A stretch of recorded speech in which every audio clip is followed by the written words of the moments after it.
In this topic, I would like to explain definition of protein or what is the class of protein, then introduction to the digestion process and the enzymes involved in the protein digestion.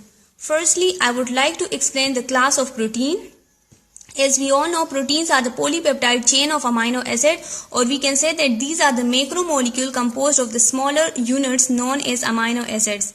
Now, protein consists of the peptide bonds. How the peptide bonds are formed in protein molecule is this is the structure of amino acids. As we know that proteins are made up of two or more than two amino acids. When two amino acids combine together, the amino group of one combined with the carboxyl group of another. In this combination, there will be the elimination of water molecule followed by the formation of peptide bonds. Now, protein in our body. As we know that most of our body parts are composed of protein. For example, hair, nails, muscles, skin and eye tissues, and mostly the enzymes and hormones involved in different processes are. Now, introduction to the process of digestion.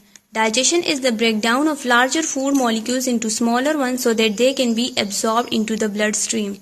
And protein digestion is the process of breakdown of protein molecules, mean macromolecule, into individual amino acids with the help of different enzymes.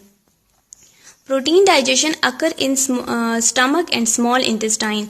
As we know that the process of digestion starts in the mouth, but the protein digestion begins in the stomach. Then here is the list of the enzymes involved in the protein digestion: pepsin, chymotrypsinogen, trypsin, and proteases. These are the enzymes.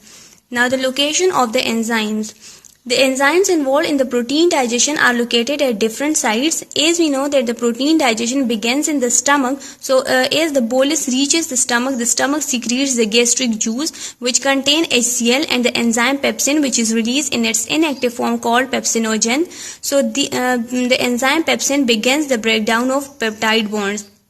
Then, as in stomach the bolus is converted into chyme, the chyme reaches the small intestine. In the small intestine, two different major enzymes are released, the chymotrypsin and the trypsin. These are also released in their inactive form called the chymotrypsinogen and the trypsinogen. The enzyme trypsin activates another food digesting enzyme, protein digesting enzyme known as proteases. All these enzymes together break down the protein molecule into tripeptides, dipeptides, and even individual molecule. Mean with the help of these enzymes, the macromolecule protein is converted into micromolecules so that they can easily be absorbed in the bloodstream and can be utilized for the